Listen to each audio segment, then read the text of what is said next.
Ladies and gentlemen, good day, and welcome to SBI Card's third quarter FY21 earnings conference call. As a reminder, all participant lines will be in the listen-only mode, and there will be an opportunity for you to ask questions after the presentation concludes. Should you need assistance during the conference call, please signal an operator by pressing star then zero on your touchtone phone. Please note that this conference is being recorded. I now hand the conference over to Mr. Ashwini Kumar Tewari, Managing Director and Chief Executive Officer of SBI Card. Thank you, and over to you, sir. Thank you. Good evening, everyone. On behalf of our company, SBI Cards and Payment Services, I extend a very warm welcome to you and thank you for joining us today for the investor call on third quarter results of FY21. I'm also joined by all my senior management here who are there to answer your questions after the call. Hope you're all keeping safe. To start with, I wish you a very happy and prosperous 2021. The initiation of vaccination with the start of this fresh year has brought new hopes along with the learnings of 2020. So 2021 indeed is a special year, a year of new hope and aspirations. Before going any further, we would like to extend profound gratitude towards everyone, especially our employees who helped us sail through this unprecedented situation and the challenges of 2020 through their commitment and relentless effort. I also wish to thank all of our customers for supporting us and continuing their patronage with us during this difficult time. The business trends in Q3 have been encouraging. The credit card industry has registered a positive growth YOY for the first time in November 20 after the COVID disruptions in terms of spends. It is significant to note that SBI Card achieved this milestone of higher spends YOY a month earlier than the industry. The overall retail spends surpassed the pre-COVID-19 levels. Q3 FY21 daily average spend was higher by 125% sequentially over Q2 and 117% versus Q4 FY20. Spends have grown by 8% year-on-year to rupees 37,797 crores for Q3 FY21. Our average retail spends have improved across most of the categories apart from travel and entertainment. Especially the online spends have shown a significant growth. The online spends proportion in the overall spends has increased to 53.4% for the 9 months of this financial year compared to 44.2% for FY20. Furthermore, what's heartening to note that with unlock measures well underway during Q3, even the offline spends have gained momentum. And therefore, if you would note, about a quarter back, our online spend proportion was 54%. It has come down not in absolute terms, but in percentage terms because offline has picked up. We have steadily been growing our market share in terms of cards in force and spends, and happy to share that our market share for cards in force has grown to 18.8% as of November 20, from 18.1% in quarter 3 of last year. This is as per the last RBI data available. And for spends on YTD basis, as of November 20, it has grown to 20.1% from 17.8% in the 9 months of the previous year. The cards in force has witnessed a healthy 15% growth.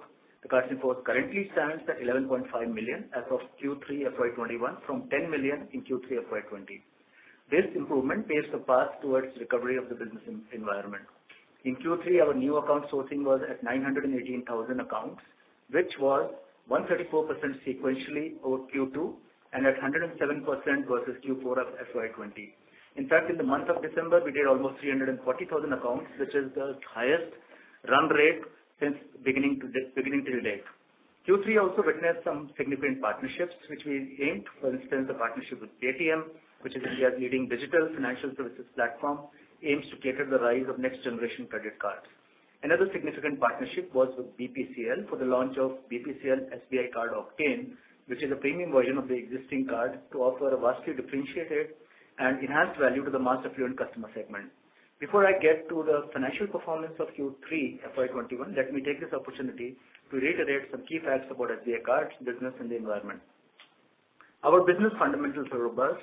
We have in place healthy and compliant financial and corporate governance principles, and this forms our core strength. We have continued to grow the business by leveraging on our strengths.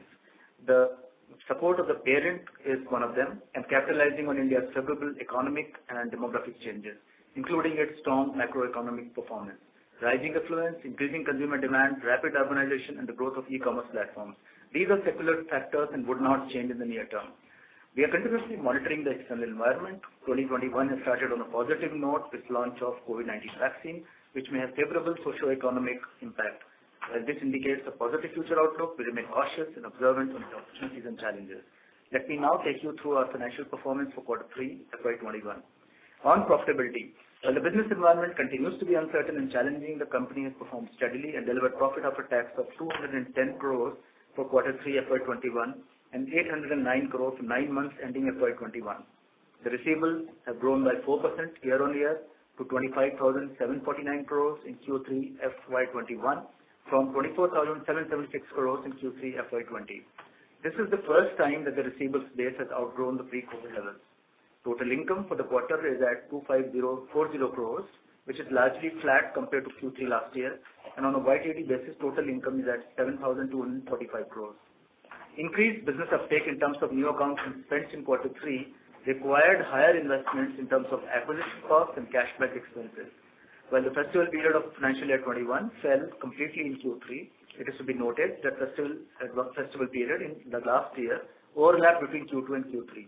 So therefore, all the cashback expenses were taken in Q3 this time, and we believe that the benefit of business growth may follow later, consistent with our business model. We are already seeing this happen in Q3. Our enhanced focus on collections also required higher outlays. For quarter 3 FY21, while our net revenues grew by 3%, the operating expenditure was higher by 7%, driven by the factors mentioned earlier, which is the higher cashback costs and the higher collection costs, which led to contraction of earnings before credit costs by 3%. However, for the 9 months of FY21, we have a positive leverage of 8%, leading to higher earnings before credit costs by 13% YOY. The credit risk situation continues to be impacted by macroeconomic variables surrounding us. Post-COVID, the assessment of credit risk in the financial services has become complex and is also influenced by the RBI moratorium and the Supreme Court orders on NPA standstill effective August 31. To cover ourselves for future credit risk, the overall management overlay stands at 1,113 crores as on December 20. This is over and above the base provisions of rupees 940 crores. Our GNPA is at 1.61% compared to 4.3% at Q2, and pro forma GNPA, including the Supreme Court standstill, is at 4.5% compared to 7.5% in Q2 FY21. Net NPA for the period, therefore, is at 0.56%, and pro forma net NPA is at 1.6%. The performance of RBI resolution book was not available in the previous quarter. In this quarter, we have better information on that book, and as of December 20, 33% of RBI book is delinquent between 30 days and 90 days. On this book, which is not yet NPA, from a provisioning perspective, we have provided the same stage 3 ECL levels. Further, NPA standstill matter is still at the Supreme Court and is ongoing, and from a provisioning perspective, we continue to provide it at stage 3 ECL levels. The SC standstill book has caused a portion of a book not getting aged and being included in the pro forma GNPA. If this situation remains the same, then SC standstill book will continue to adversely impact our pro forma GNPA numbers for the next quarter. As in the normal course of business, this book would have been written off and moved out of GNPA. For the quarter ended December 20, the return on average assets is at 3.3% and the ROAE is 13.8%. For the 9 months ended FY21, the ROAA is at 4.3% and ROAE is 18.5%. On liquidity and capital adequacy, our liquidity position continues to be strong during quarter 3. Our capital adequacy ratio for the period ended December 20 is 23.7% as compared to 19.2% at Q3 FY20. In Q3 FY21, our Tier 1 ratio has moved to 19.8% from 15.4% at Q3 FY20. Our credit ratings remain excellent with A1+ and AAA ratings by CRISIL and ICRA for both short-term and long-term borrowings. These strong credit ratings have been recently reaffirmed by the rating agencies and reflect our robust business and financial fundamentals. Our recently implemented sustainability policy continues to strengthen our commitment towards a better society. Our digital interventions to paperless communications have enabled the saving of over 1.96 lakh trees as part of ESG initiatives during the year. Our social interventions to community development remain strong. I would like to reiterate that our business operations have continued during COVID lockdown and have steadily started generating growth.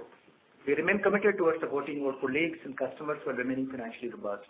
Today, SBI Card is the largest pure-play credit card issuer in India. Based on RBI report, SBI Card continues to be the second largest credit card issuer in India, both in terms of number of cards outstanding and amount of credit card spends. We are also the largest co-brand credit card issuer in India. Our innovative products and services supported by a strong technological background advanced risk management and data analytic capabilities, customer centricity, values of trust and transparency, and strong lineage will continue to drive our growth. Thank you very much for your time. I will request the operator to please open the line for any specific questions you may have on the performance of the company. Thank you. Thank you very much. We will now begin the question and answer session. Anyone who wishes to ask a question, you may press star and one on the touchtone telephone. If you wish to remove yourself from the question queue, you may press star and two.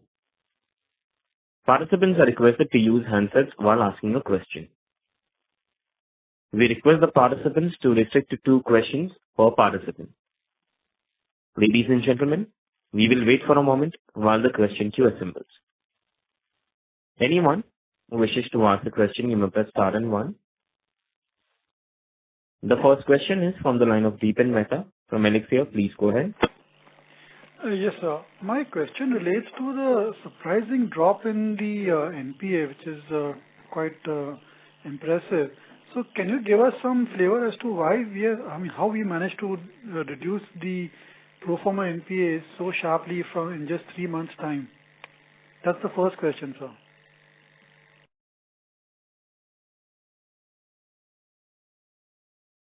Hello?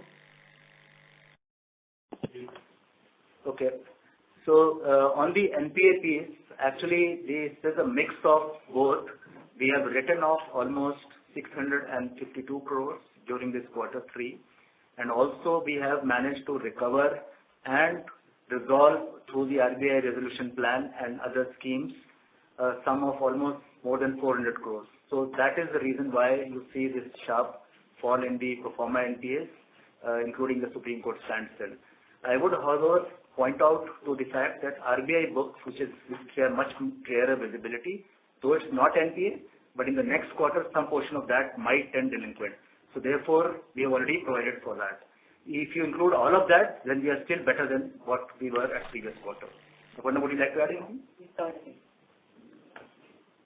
Right, sir. And my second question relates to operating costs, which have increased significantly quarter on quarter. So if you can just throw some light on that, sir. From 1109 to 1348, sir. Yeah. So there are 2 elements to the operating cost, which I alluded to in my earlier comments.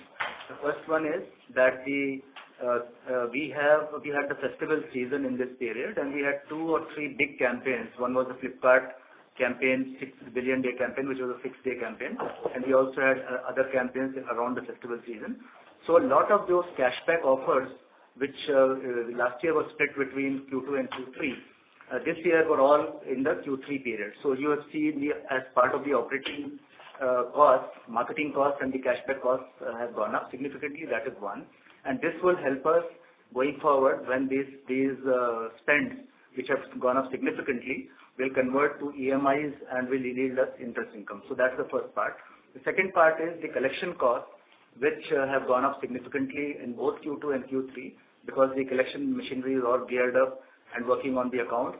In the coming quarters, this collection cost is also likely to come down because for those accounts which we have been trying earlier and which we have not succeeded in recovering, we are tampering away and we are not assigning it both to all channels. It is only limited and focused teams which will work on these assets.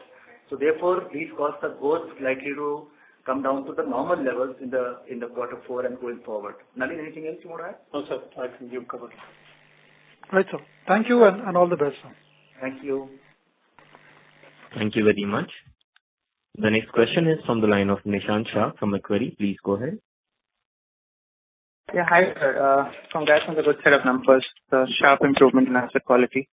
I had a few questions on the asset quality front itself. In the RBI RE walk, so just so I understand this correctly, new RBI restructurings are 100 crores or 613 crores this quarter, and 377 crores is the EMI payments received from the accounts which were earlier restructured. Is that correct? Yeah. So we have given the walk here. So if you so that walk is slide 17. So I'll just repeat it for the benefit of everyone, and then I'll answer your question. So if you recall, we were at 2108 crores at September, we had fresh bookings of 613, so that took us to 2721. Then we recovered, because these are being paid, not everything is closed, some are closed, and but others are paying.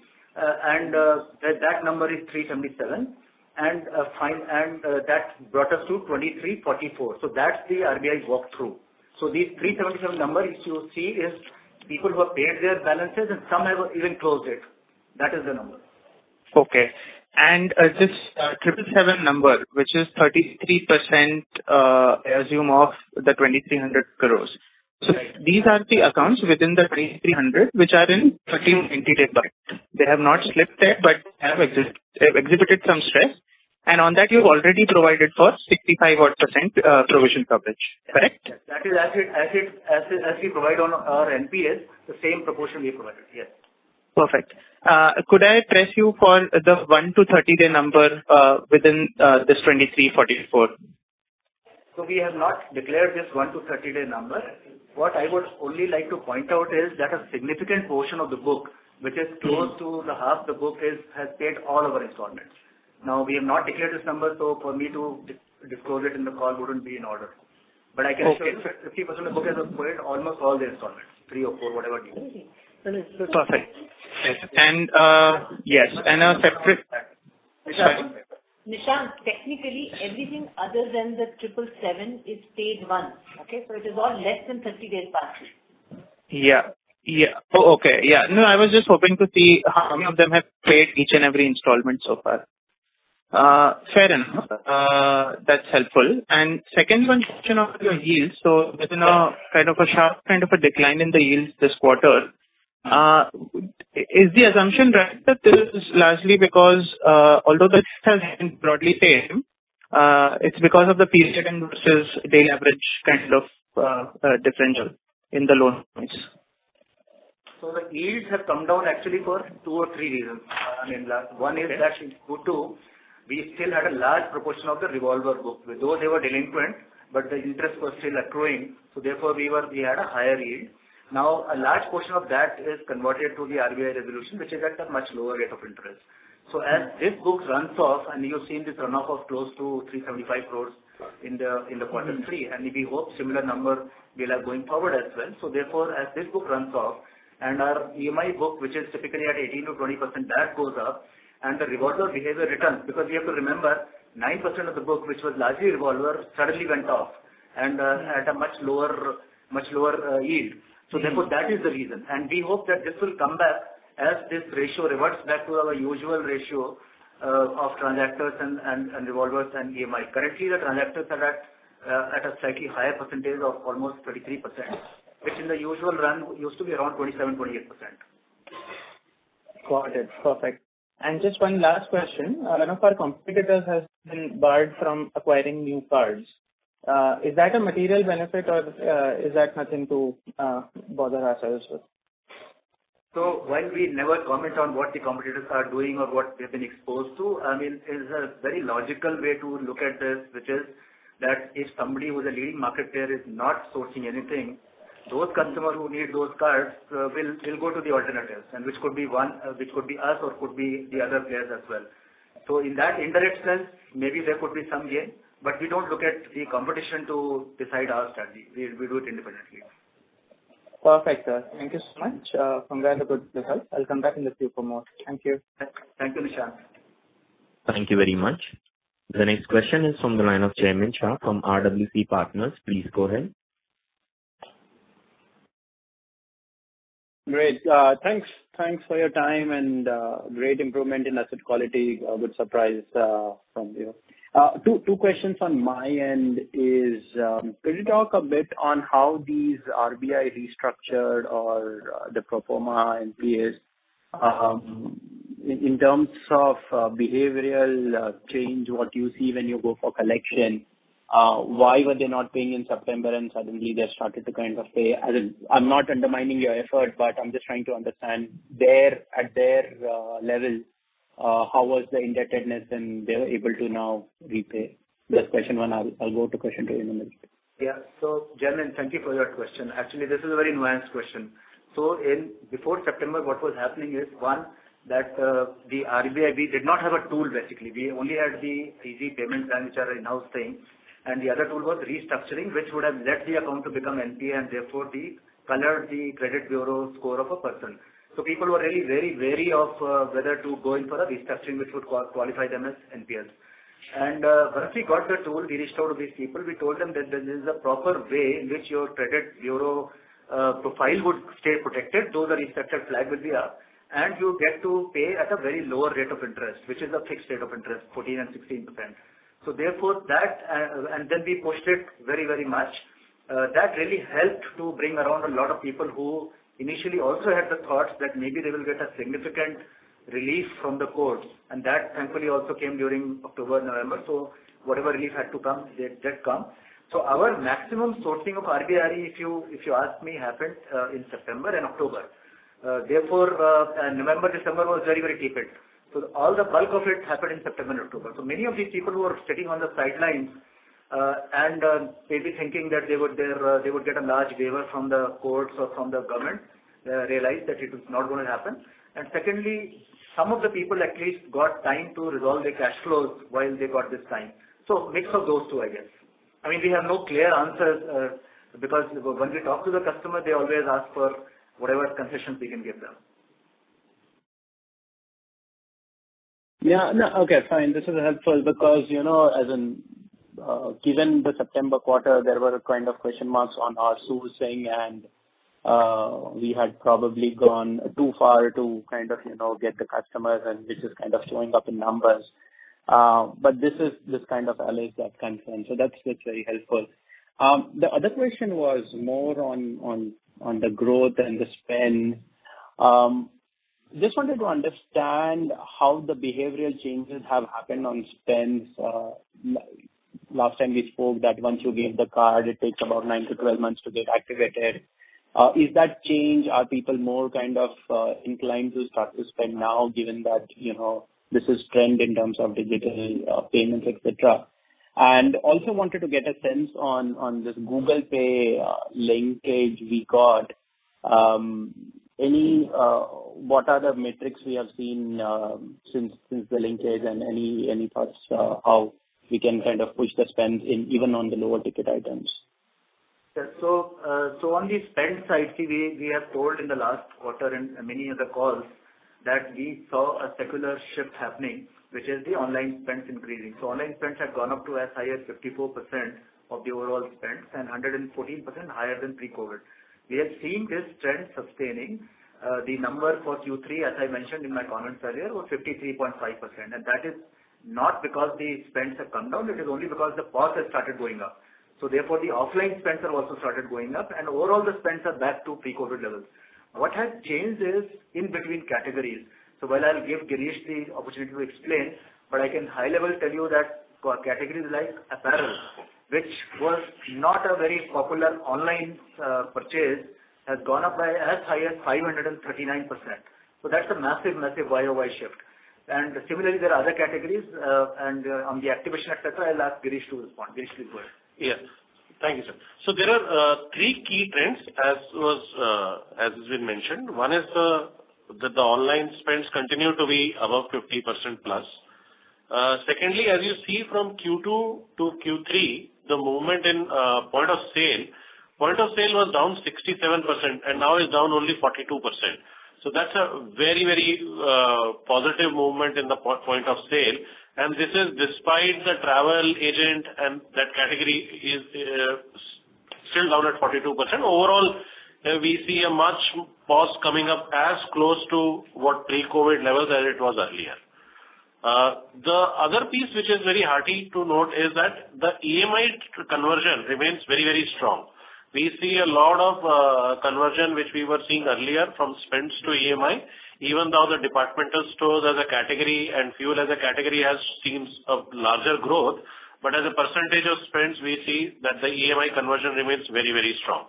The last piece is around contactless and consumer behavior for online. So more than now 1/4 of our transactions are contactless, and with 2,000 rupees going up to 5,000 rupees as per RBI guideline as a minimum we believe that that should be very, very helpful because almost 100% of our cards that we subscribe is are contactless cards. And we also, as you were mentioning, the Google Pay partnership and host card emulation technology that we have for our customers. So we believe that's going to give a flip. So online very strong, POS coming up, it has already picked up quite well. Travel still not there. We need to get, once travel comes up, we will see further more growth in that category. And on the Google Pay piece, that's the question you asked, we are seeing a very good traction.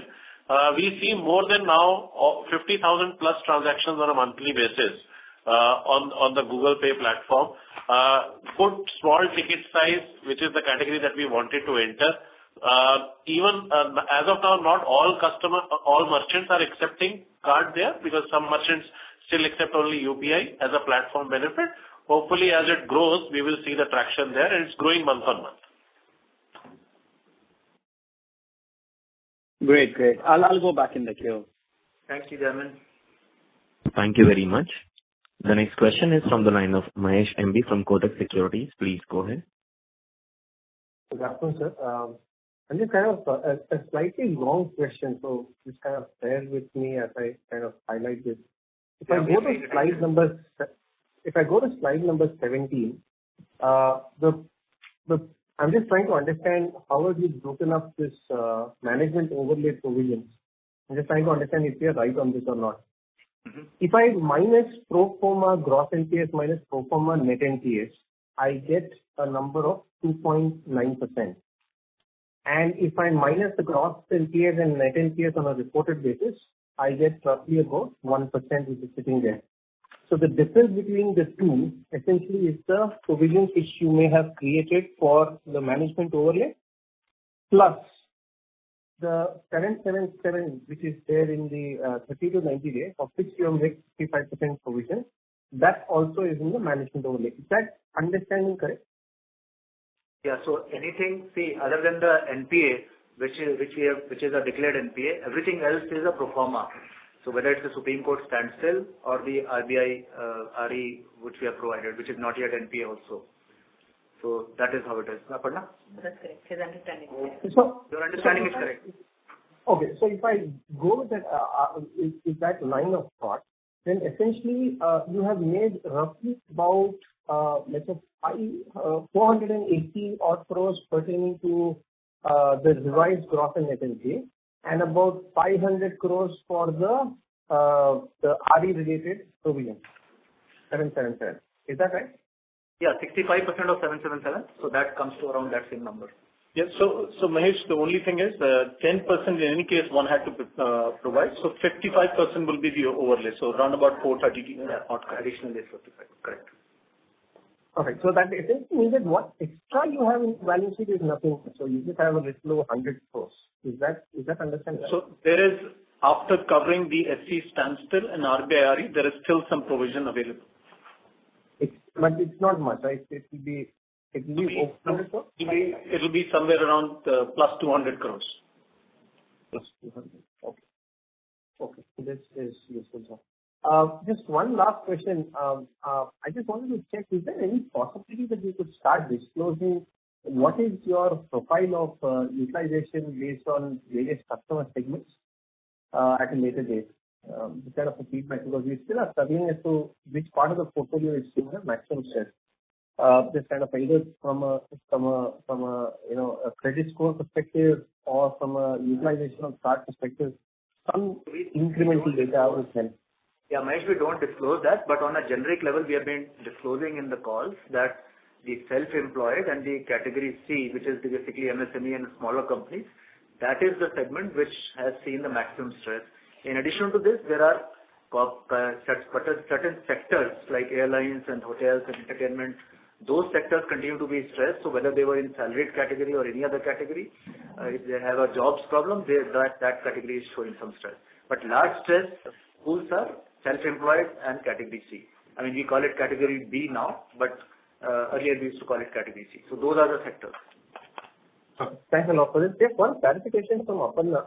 This 777 crores which is there, you started off with a restructuring exercise and the customers did not even pay even one installment, or did they attempt to make some installments and they've kind of completely given up? How should we read it?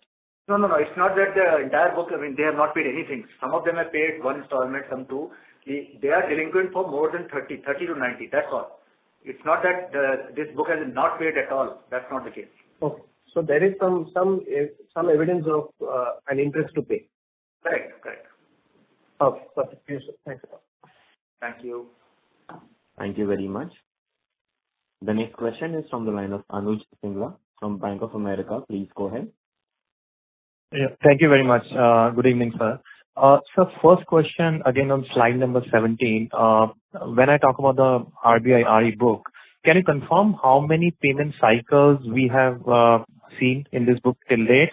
And will it be fair to assume for X of the 777 crores of book, which is kind of delinquent, the rest of the book is kind of seasoned and we can expect that payment trend to continue? Is that a fair assessment? So that is largely a fair assessment because while we have not disclosed these numbers, cycle numbers, but the bulk of the enrollment happened towards the end of August, September, and sometimes something in November. October. So about, as you see, the 613 crores which happened after 30th August, that number was largely done in October. So that has seen only about maybe November and December 2 cycles. The prior to that, up till 30th September, whatever was booked has already seen 3 cycles. And of course, September and all has seen 4 cycles. So therefore, those who have paid 3 to 4 installments together, and as I mentioned earlier without giving a number, that's close to 50%. So therefore, we can safely say that if somebody has paid 3 to 4 installments in many of these, have only a term of 6 months. So they would, in the next couple of months, they would actually have paid the full thing. So from that perspective, it does seem that the book will continue to behave in a similar manner. However, since the economy outside is still a little uncertain, we cannot give a firm guidance that this will continue. Our initial observation is good, and hopefully this will continue like this. Okay, understood. So second question is again this 9% of book. What is the tenure on a maybe weighted average basis? We offer 2 plans, 24 months and 12 months. So what is the weighted average tenure for this book? Do we have that number? I don't think we have the weighted average, but we offered only 12 and 24 months. So maybe somewhere in between. Somewhere in between. I mean, we don't have it readily available. So basically, what I'm trying to get at, the drag on the NIMs or the yields, when can we expect that to normalize? That was the key intention. So what is happening? Actually, see, a couple of things are happening. One is that a lot of people are enrolled for, let's say, 12 or rather 24 months. They are paying upfront, and we have no penalty for paying more or earlier. Some of them are coming back and saying that you reopen a line once we pay upfront, etc. So we are seeing all shades. So I think we'll have a much clearer picture by Q4, by which time most of these people who have the money would have either paid up or settled, and we would have a clarity on that. At this point, a weighted average number would still be a little early in my view. Okay, understood. And so you also talked about the receivable mix. The revolver has gone to a multi-quarter low of 29%. How should we look at this number and the corresponding yield trajectory when we look at maybe in FY22?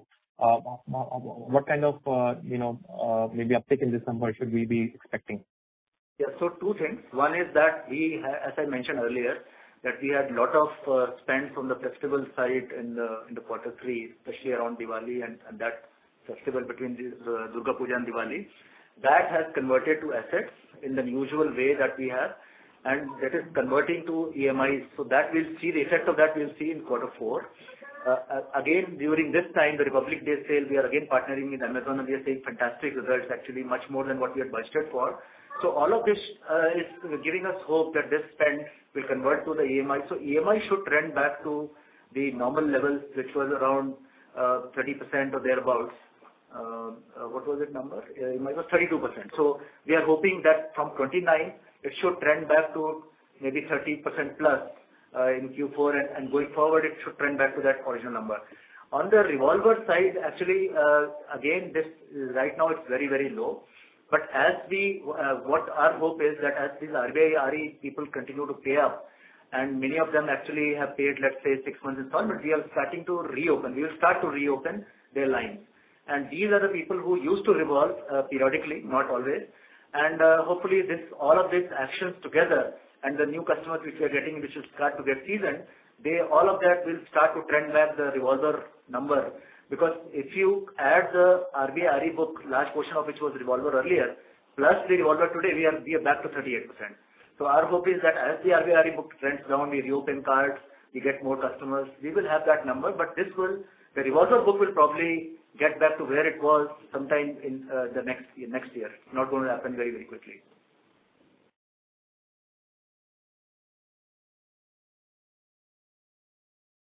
Anup sir, can you hear us? Yeah, Anup, are you there? Yeah, sorry, I was on mute. Sorry, can you hear me? Yes, we can. Yeah, sorry. Last question. Recoveries 125 crores is again very significantly higher YY QQ. Is this a function of the front loading of credit cost we have done and write-offs we have taken? And so should we expect this number to remain elevated given our focus on collection and our write-offs we have taken, or maybe in FY22 we can see an elevated number on this? Is that a fair assumption given that we have already taken the write-offs early in this cycle? Yeah, so it is a mix of both actually. So one is that the write-offs are higher, so therefore the pool itself is higher. But you have to look at that in the business as usual. We never had a 1% recovery rate. It used to be much lower than that. So therefore, the 1% which is an improvement over the previous quarter actually tells us that the focus on recovery and the collection efforts have also played a significant role. So both these things together, and our hope is to continue with this number till we have a significant pool of written off accounts to continue to extract and continue to focus on these customers. Anu, would you like to say something else? Yeah, I'm saying, sir, that the recovery essentially has gone up on the account because the collection has been... Sorry, ma'am, your voice is not audible. Sorry. Yeah, just hold on. I mean, we have the collection head here, so I would ask her to actually pitch in. Yes, Anu, go ahead, please. So the recovery efficiency has gone up on account of collection efforts as well as the fact that there was a write-off also that has happened in quarter one. So quarter one, since the lockdown was there, and that write-off actually happened because it was okay. So when that write-off has come, we have begun to actually extract from that and can extract better, in fact. So both have added to the recovery efficiency to go up, and we hope that, since the write-off we have taken quarter three a little higher, the fact that we will try to maintain this consistency in quarter four as well. Thank you. Thank you. Thank you very much, sir, and all the best. Thank you, Anuj. Thank you very much. The next question is from the line of Anand Ladda from HDFC Mutual Fund. Please go ahead. Hello, sir. Yeah, Anand, please go ahead. So if you can give some color on your RE book, or what the learnings we had in terms of what was the sort of category of customer who didn't pay, who took the restructuring, whether self-employed customer or salaried. What was the utilization level on their cards? Was there any early signs that you could have noticed that these customers are a borderline customer or a risky customers? And all this should, the learning what we have, if you can share that, and what's the outlook on credit cost for next year? Given that fact this year will be closer to 10 to 12% of credit cost, should it go back to our normalized level of 6.5% credit cost next year? So, Anand, see, subject to the economy, because that is something we cannot predict. Hopefully, it will continue to improve and continue to be better than what it has been. Subject to that, the credit cost should be lower because we are cleaning up this year whatever was there, and if the Supreme Court hopefully lifts the stay, we will be able to clear up the book also as well. That's one. Second is in terms of whether these customers were border customers or whether they had any inclinations. I think I mentioned in my earlier calls that almost 54 to 55% of these customers in the previous 24 months had not missed anything, maybe missed one installment at the most. So they were largely good customers. So the surprising thing is that while on a whole the self-employed segment and the Cat B segment did see more delinquencies, there is no pattern to this, that these kind of customers were likely to default. We don't see that pattern at all. In fact, in the last 15 days of December, most of the senior management team, full-time employees, they were all out on the street trying to meet all the customers who were not paying up, whether they are in RE or any other segment, and we heard different stories. People had lost jobs and they were struggling with education, struggling with paying fees of their children. Good people who were middle-class people, and people had gone to their villages. All kinds of shades.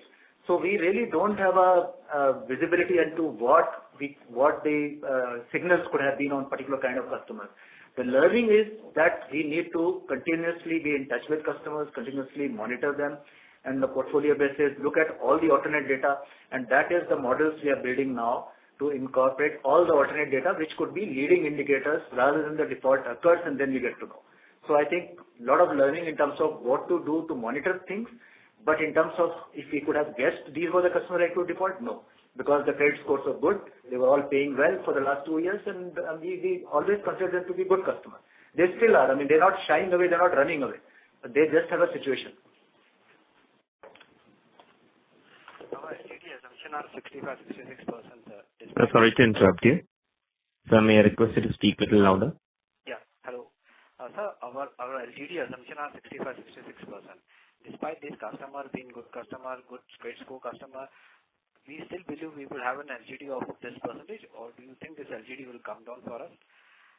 So, as I mentioned, so this 777, it is not that all this entire book has not paid anything. No. Some have paid one installment, some have paid half installment, some have paid two installments also. Just that, as on 31st December, they were overdue by 30 days or more and below 90 days. So therefore, we don't expect this book to all go, become delinquent and be written off. No. We do believe that we will be able to recover a part of this book. However, as a matter of caution, we have provided this 65%. It doesn't mean that we believe that it will be 65% delinquent going forward. No. It's just a caution and just to comfort that we have provided extra. If we are able to recover, well, we'll use that provision elsewhere. We have done that in Q2 and Q3. Whatever we have written off, we have not, whatever provision was released from recovery, we have not written it back. We have used it and kept it as an overlay as well. Lastly, sir, this time the other income was higher. Could be because of recovery from return of asset. If you can give any color of what sort of recovery can we expect going forward, or this quarter, what we saw was a one-off. So you saw the RBI book. So 377 crores was recovered and resolved from that book. So therefore, the recovery is something we will continue to see going forward, especially from the RE book. On the SC standstill is a little tricky because that is already a seasoned book and people have not been paying.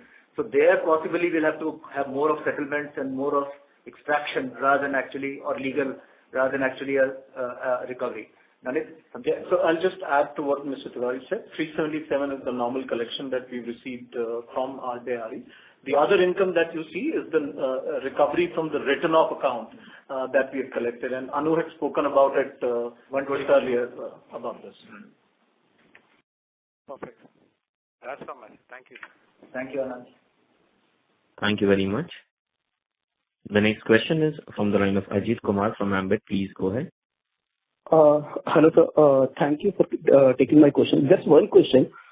In one of the earlier calls, you had highlighted that you have tightened the credit criteria for self-employed segment and sourcing from external channels. But the share of self-employed segment in new sourcing has been consistently increasing in the last 3 quarters. So it was 21% in 1Q, 22% in 2Q, 24% in 3Q. Further, even within salaried, the share of government and PSU segment in new sourcing has been coming down consistently in the last 3 quarters. Similarly, sourcing from external channels have also increased from last quarter. So why is this happening actually? Yeah. So you're right. The self-employed proportion in the new sourcing has gone up from 21-22% to 24%. Now, out of this 24%, the open market is just 4%. 20% is from banca. And banca, as we have been explaining time and again, that banca is all pre-qualified through the Shikhar program which we run, where the data is certain qualifying criteria like, let's say, the liability balances or housing loan account, etc. from the bank, goes to the bureau, and after pre-qualification, then it comes to our executive and the bank executive, so together market it. And the performance of this segment in banca is borne out by the delinquency levels. The banca delinquency levels overall and also within the segment are far lower than what they are for open market. So while the proportion is going up, it is only in banca, not in open market, where we have cut down the segment significantly through whatever tightenings we have done, and those tightenings remain in place as of now. Okay, and the share of government and PSU segment in the new sourcing within the salaried part, that has also been coming down in the last 3 quarters. I think that's marginal. That's not very significant. In fact, what is also happening is that we are actually engaged with a lot of government agencies or government ministries, etc. This is an ongoing program, so we hope to have this back on, not as a conscious policy. Just because the self-employed has gone up a little bit, you see this fall. Absolute numbers going up. Okay.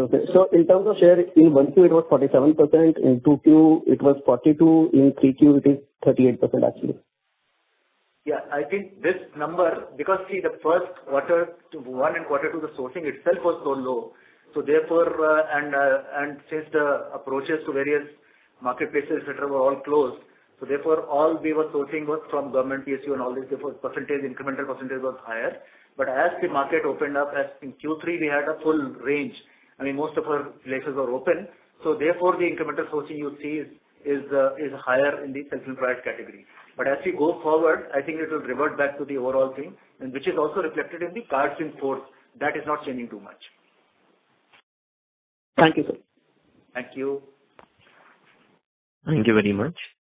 A request to all the participants, please restrict to one question per participant. If time permit, please come back in the question queue for a follow-up question. The next question is from the line of Shweta Daptardar from Prabhudas Lilladher. Please go ahead. Thank you, sir, for the opportunity. You partially answered my question previously, but I would just like to have some color on. So you mentioned that incremental sourcing is now back to pre-COVID levels from the open market channel. So what is the customer acquisition rate differential between banca and open market channel, if you can quantify that? Yeah, so that percentage terms that for this year, it has been in the range of 42, 58, and if you look at Q3, it's 48. It is almost, how much is that? 48 or 48. 52, 48. Then that's 58.21. Yeah. Sorry, it is.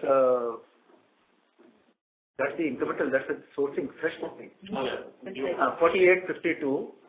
So therefore, but in certain quarters it was pretty skewed. So it has starting to revert back to the mean. Which used to be 50-50, but still banca is more.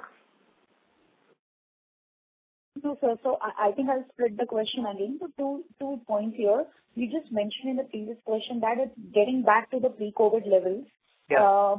But then, the kind of, you also mentioned that it transpires into better asset quality when it comes from banca channel. So, right. But if I look at your pre-COVID numbers as well, your SBI sourcing was definitely slightly lower. So can you throw color on this? And secondly, what is the customer acquisition cost and the differential from open market channel and from the banca channel? So in terms of acquisition cost, clearly banca is much lower. I don't think we have given this cost. Have you given this cost? We have not given this cost, but much lower. So therefore, from an acquisition perspective and from a delinquency perspective, the banca channel source customers are clearly much better. Where we have an advantage in open market, I mean, we have been a significant open market player and we still are, is the fact that the sourcing, I mean, what we do from open market are customers who are carded, so therefore they spend more, they revolve more, and therefore they are more profitable customers in a way. So we have a good mix of open market which gives us profitability, though the delinquency could be a little higher, and banca which is much lower delinquency and also much lower cost. So we have this mix. The challenge is to reduce the open market delinquency and increase the banca spends and profitability. So that's what we are working on. Okay. So secondly, again a slight repeat question. You mentioned that credit cost will be coming down in the following year. But if I remember your Q2 commentary, you had mentioned that credit cost would slightly remain at elevated levels in the second half of the year. So now that they are down almost to 12%, what could be the ballpark number as we exit this current fiscal? Some guidance there? No, we never give guidance, so therefore I can't give you a number. What I can tell you is that now you have, one is that the Supreme Court standstill book is there, which is a book we say that it's not a very performing book. So therefore there we'll have to have whatever losses we need to take. The usual NPAs which accrue in the normal course of business, their delinquency levels are back to pre-COVID levels, so in fact lower. So therefore, the NPA accretion will be lower than what used to happen earlier. And finally, to the RBI RE book, as we have shown this time, 33% are overdue by 30 days. Doesn't mean that all of them will go back. So therefore, as a mix of all these three factors, I think our credit costs are going to trend lower. I will not predict because the economy is not known how this is going to behave, or if something might happen in the economy that we don't know about.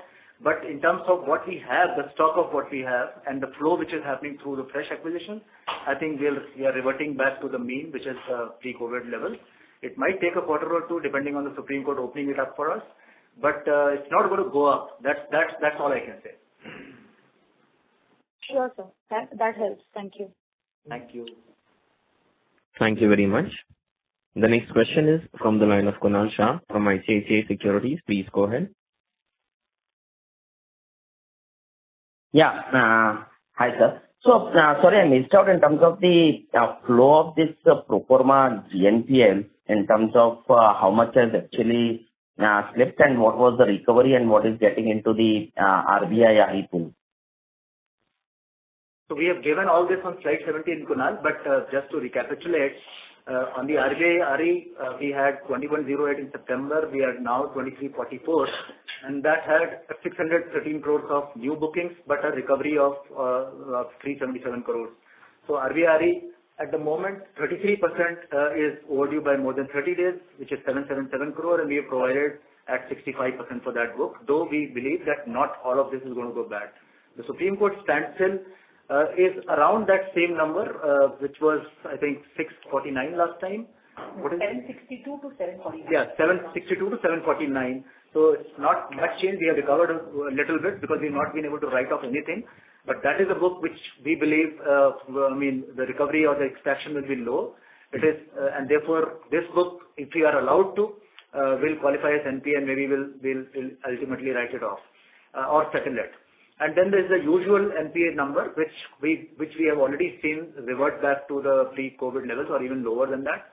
So that accrual of fresh NPAs is lower. So that's the overall thing. Okay, so when we look at from say 7.46 to 4.51, the decline which is there, maybe that would have either been the new booking into RBI RE or recoveries, and there are no fresh accruals is what we are suggesting. So I wanted the walk for this 7.46 to 4.51. Okay, so see, this 7.46 had two components. One was the NPA component, and the other was the RBI, the Supreme Court standstill at that point of time. Yeah. And now we have made a write-off of 682 crores, 52 or 82? 648. Sorry? 648 crores in this period. So from the book which was NPLs as from 31st of August, a significant portion, which is 648 crores, has been written off. And that is one reason for reduction. The other reason for reduction is the recovery which we have made, which is just short of 400 odd crores, which is a mix of both recovery, closures, all of that. So therefore, 648 crores of write-off and about 400 crores of recovery. That's the walk which you have in this. Oh, perfect. Okay, got it. Yeah, thanks. Thank you. Thank you very much. The next question is from the line of Dhaval Gada from DSP. Please go ahead. Yeah, hi sir. Congrats on a good performance on the asset quality front. Just two questions. One is related to the EPP, number that you shared last time. What is the update on that front, and if we carry any provisions against that? And the second, I'll ask the second question. Okay, so the EPP book, we don't provide for that. That's about 4.5% is the usual. No, 500 crores. Sorry, the book is 500 odd crores. Provision-wise, I think we just put Provide like a standard asset. Standard asset, which is about 1%. And anyway, EPP is to book an EPP, you have to pay everything overdue. So anyway, the account becomes current to be able to be keying in EPP. So that is actually a standard book. And what we have seen so far from that book is that the payment are regular. So we don't have any concerns on that book. Oh, okay. And the second question. Sorry. Yeah, go ahead. Yeah. So, and the second question is just a reconciliation. So last quarter, on a pro forma basis, we had about 1,790 crore of gross NPAs. And this quarter, I think we have about 1,160 crores of gross NPAs. And you mentioned that 648 is the write-off, 400 is the recoveries. And therefore, the implied number of slippage would be like 400 odd crores, 400 to 450 crores. Fresh NPAs, you mean? Fresh, yeah. Yeah, it's about that number. Yes, you're right. Because that you can evaluate from that. Correct. Right. Okay. Thank you. Thank you and all the best, sir. Thank you. Thank you. Thank you very much. The next question is from the line of Harshvardhan Agarwal from Infina Finance. Please go ahead. Hi, sir. So just one data keeping question. The ECL provision that we have on our book, which is at 8%, what will be the absolute number of that? 8% ECL. Yeah, I didn't get the question. He says, what is the absolute number for that 8% ECL, the last line? So it's 8% of the overall outstanding. Overall outstanding, right. So that would be close to around 2,000 crores? Yep. Yeah. And all these provisions that we have discussed for RBI, RE, NPAs and EPPs, etc. So all those provisions would be part of this 2,000 crores, right? Yes, correct. It's just to clarify, like we said, EPP is not any additional provision. EPP is provided as per the standard book. Right, but whatever provisions we have on that EPP would be part of this. Yeah. Great. Thanks, ma'am. That was all. Thank you. Thank you very much. The next question is from the line of P. Kothari from Pictet. Please go ahead. This is Prashant Kothari from Pictet. My question was the market share gains that we're having, especially on the spend side, which has been quite phenomenal this year. If you can just help us understand what is leading to these gains. Are there any specific campaigns which is helping us? And also on the flip side, who are the ones who are losing it? I mean, is it the private sector banks or is it the foreign banks who is losing on that share of spend? Okay, Girish, you can answer that. We early on in the COVID period itself recognized that the spends were moving online, and given the technology and the analytics capabilities that we have built over a period of time in the organization, we were able to figure out and see that the consumer behavior is changing. So we started tying up with a lot of those players where those consumers were going. Our offers on online increased drastically in this period. In fact, we have done more offers in the COVID period than in pre-COVID scenario. Also, if you see the data on slide 10, we also recognize that there was a consumer movement towards not only paying, let's say, new categories. For example, insurance is a category which was already there, but it just exploded during that period of time. So we capitalized on that and got that benefit. The other is like apparel as a category, because clothing, now it was subdued in quarter two, but quarter three, it suddenly picked up because people were unable to go to point of sale scenarios, and quarter three, the online sale of apparel in that category, just fashion as a category, just picked up. So we tied up with a lot of those players and partners in this category. So that has helped.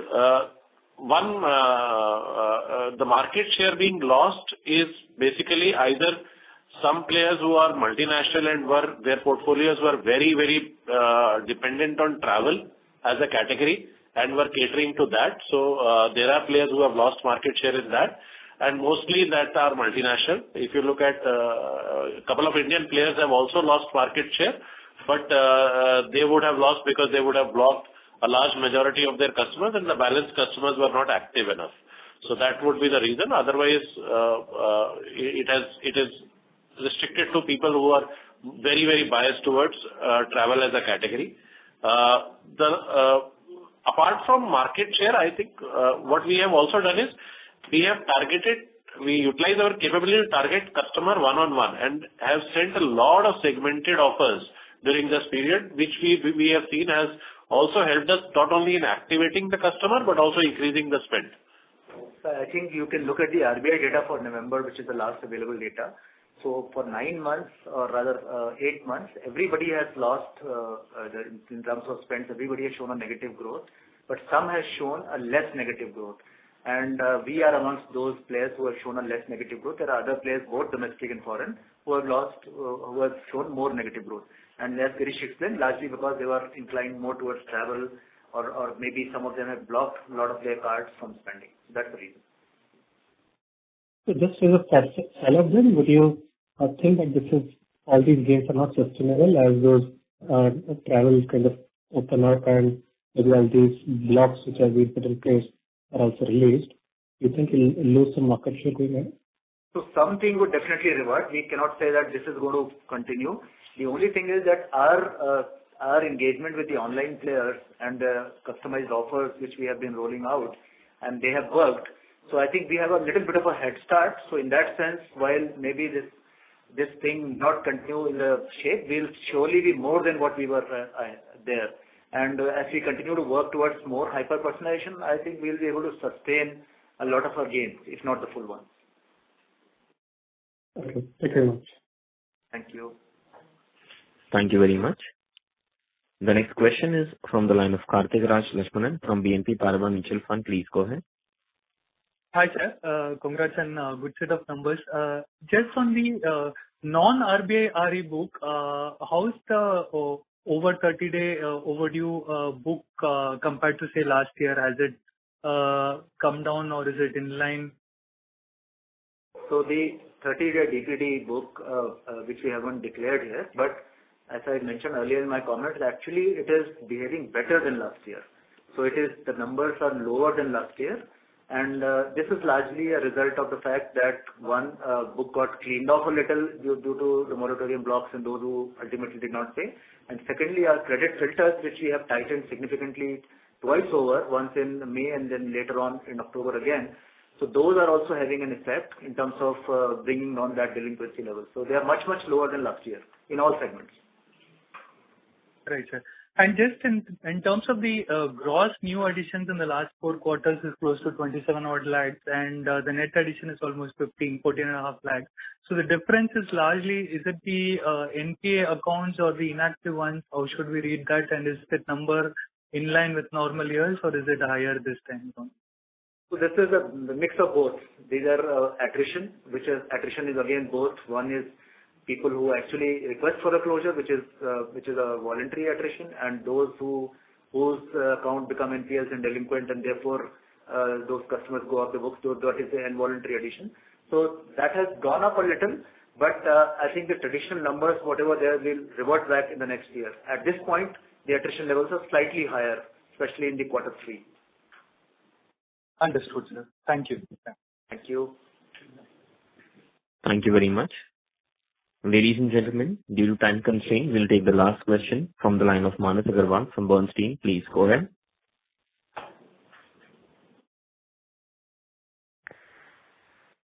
Manas Agarwal, may I request you to unmute your line from your side and go ahead with your question, please.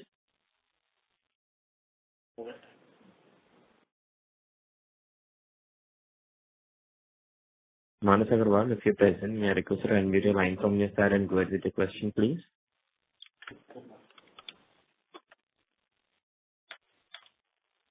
Due to no response, we move on to the next participant. The next question is from the line of Pranav Gupta from Aditya Birla Sun Life Insurance. Please go ahead. Hello. Yeah. Yeah, hi sir. Could you help us with the average tenure of the RBI RE book? Pranav Gupta, sorry to interrupt you. Your voice is not coming clear. May I request you to come in a better reception area? Is it better now? Yeah, much better. Yeah, just wanted to get a sense on the average tenure for the RBI RE book. Why I'm asking this question is because, once this book starts running off, only then will you see your, reversion to the usual revolver percentage of the overall spend. So could you give us a sense on that? And the second question is on the corporate side. So spends have bounced back pretty well. Even though travel and the usual spend categories might not have normalized. So if you could give us a sense on what are the new categories of spends that are growing here for this to, surpass pre-COVID levels as well? Those are the two questions. Yeah. So the RBI RE, the average tenor when we began this was around 18 months because 24 months and 12 months were the two categories. However, as I explained earlier, we are seeing a lot of different behavior. People are prepaying, people are paying in advance and closing the account or paying off some installments to get the card open. So we can see all of that, and therefore it may not stay till 18 months. That's our sense. We've already seen this book run off from 2,700 crores to 2,344. So almost close to 375 crores has run off in one quarter itself. Going by this logic, hopefully in the next 6 quarters we should run this book entirely. But however, we will wait. This is too early to actually decide on anything. On the second question on corporate spend, I'll ask Manish, our Chief Sales Officer, to respond. Thank you. Yeah.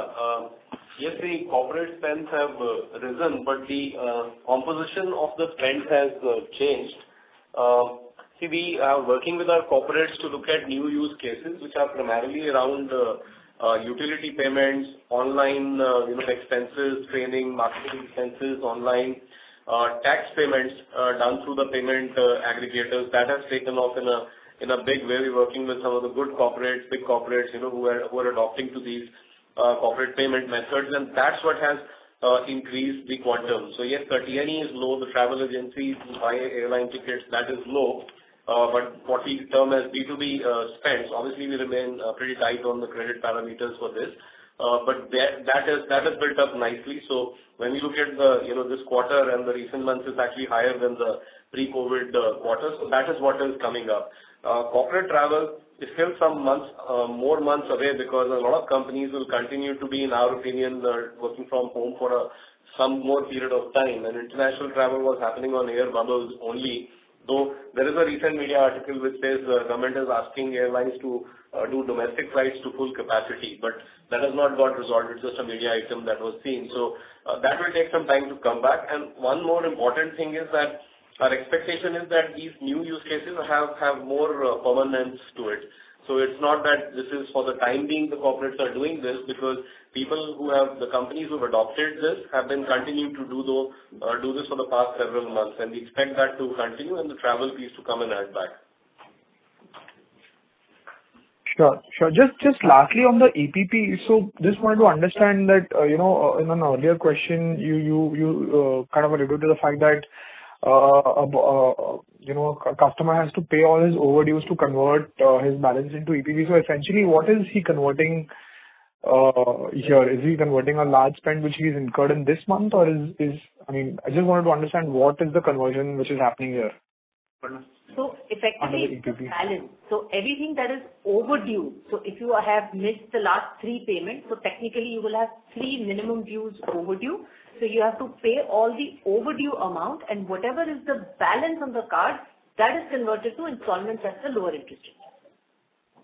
So say in your example, the past 3 months bills are due. Would he have to pay the minimum dues on those past 3 months? Yes. Or would he have to clear the entire balances on those past 3 months to convert into EPP? The minimum due, because technically in a credit card, what's billed and the aging and everything works in minimum due. So he has to pay 3 minimum dues, become current, and then whatever is the balance is converted to it. Just paying the minimum due for each month. That's the whole thing.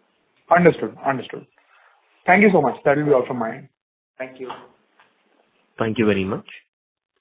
I will now hand the conference over to Mr. Ashwini Kumar Tewari for closing comments.